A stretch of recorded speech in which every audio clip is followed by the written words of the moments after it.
Hello बच्चों, कैसे हैं आप सब। उम्मीद करता हूँ आप सब अच्छे होंगे और हमारे चैनल पर पहली बार आए तो प्लीज़ चैनल को सब्सक्राइब कर लें। क्या है, आप लोगों से आत्मकथा और जीवनी में अंतर बन रहा है? नहीं बन रहा है तो बस 2 मिनट में आपको तैयार करना है, क्योंकि भैया 2 अंक का प्रश्न आएगा तो 2 मिनट में ही तैयार करना है। अब कहोगे सर हमारे पेपर में 100 अंक का क्वेश्चन आता है, 100 मिनट मतलब आपका वही 2 घंटे 1 घंटा 40 मिनट में हम पूरा कंप्लीट पढ़ लेंगे। अरे नहीं भाई, हो सकता है ये आ जाए ना आए। मतलब ये जब भी पूछा जाता है आत्मकथा जीवनी में अंतर, 2 अंक का ही पूछा जाता है, जिससे आप लोगों को अच्छे तरीके से तैयार कर लेना चाहिए। शब्द से अर्थ समझो। आत्मकथा मतलब आत्म मतलब स्वयं की कथा लिख दी जाए, यानी जब हम अपने बारे में स्वयं अपने जीवन के वृत्तांत को लिखते हैं तो आत्मकथा कहलाता है। जीवनी किसी के जीवन के बारे में कुछ चीजों को हम पिरो देते हैं किसी काव्य में, समझ रहे हैं, तो वो जीवनी कहला जाता है। मतलब जो जीवनी है वो लेखक द्वारा किसी अन्य के जीवन के वृतांत के बारे में लिखा जाता है, प्रस्तुत किया जाता है। लेकिन आत्मकथा क्या है? हम स्वयं अपने जीवन में घटित घटनाओं पर आधारित काव्य की रचना कर दें तो वो आत्मकथा कहलाएगा।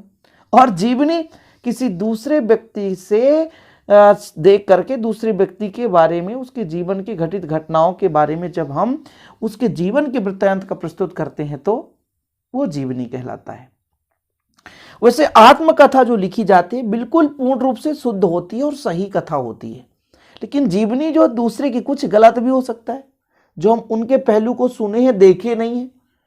तो पूर्ण रूप से जो हम आत्मकथा की बात करते हैं एकदम सत्य पर आधारित है, ठीक है। लेकिन जीवनी में पूर्ण रूप से सत्य तो है लेकिन कुछ संशय बना रहता है, ठीक है। इसीलिए तो कहते हैं जब आत्मकथा कोई व्यक्ति लिखता है अपने जीवन के बारे में अनुभूति प्राप्त करता है।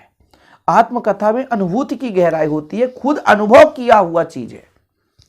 भाई जीवनी हम जैसे मान लीजिए किसी बच्चे के बारे में लिख रहे हैं जिसे हमने कक्षा 8 से पढ़ाया, 8, 9, 10, 11, उन्होंने अच्छा पढ़ा, अच्छा मेहनत किया और उनके बारे में हम कुछ ना कुछ टिप्पणी कर रहे हैं। लेकिन ऐसा तो नहीं है कि 100% हम सब कुछ उनके बारे में जानते हैं। कहीं ना कहीं कुछ ना कुछ उनमें कमियां होंगी जो हम नहीं जान पा रहे हैं, ठीक है। और यदि अपने बारे में लिखेंगे तो कहीं ना कहीं एक अलग ही अनुभूति प्राप्त होगा। मैं इसलिए इतना समझा रहा हूं क्योंकि रटना ना पड़े, आपके माइंड में सीधा कॉन्सेप्ट तैयार। आत्मकथा जो है कथात्मक शैली में लिखा जाता है। कथात्मक मतलब कोई भी चीज को थोड़ा सा समझा करके और उसको वास्तविक रूप से दे करके जो शैली का प्रयोग किया जाए। और यदि वर्णनात्मक शैली की बात करें तो वर्णन किसी भी घटना को थोड़ा सा बृहद रूप से देकर, क्योंकि 100% रियल तो हो नहीं सकता, कुछ ना कुछ कमियां होंगी। तो जीवनी में होता है वर्णनात्मक शैली और आत्मकथा में होता है बच्चों कथात्मक शैली, कथा अनुसार, ठीक है। कोई दिक्कत तो नहीं है। तो आत्मकथा जीवनी में अंतर बनेगा कि नहीं? आत्मकथा में क्या है बच्चों? स्वयं के बारे में जो लिखा गया जीवन वृत्तांत वो आत्मकथा, दूसरे के बारे में लिखा जाए वो जीवनी है ना। आत्मकथा में अनुभूति की गहराई होती है, ठीक। जीवनी में विवरण और तथ्यों पर ध्यान रहता है। आत्मकथा कथात्मक शैली और जीवनी में वर्णनात्मक शैली का प्रयोग किया जाता है। यहां पे कुछ आत्मकथा के लेखक और जीवनी के लेखक हैं। जैसे मेरा जीवन प्रवाही आत्मकथा है, वियोगी हरि जी द्वारा है।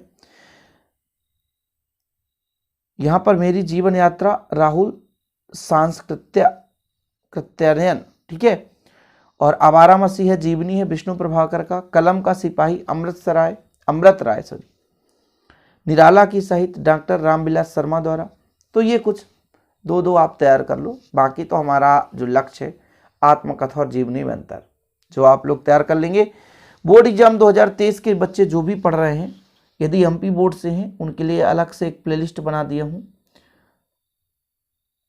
प्लेलिस्ट, और उस प्लेलिस्ट में आपको सब कुछ मिल जाएगा, इंपॉर्टेंट क्वेश्चन का सीरीज। तो चलिए बच्चों, वीडियो पसंद आए तो लाइक करके शेयर जरूर करिएगा। जय हिंद, वंदे मातरम।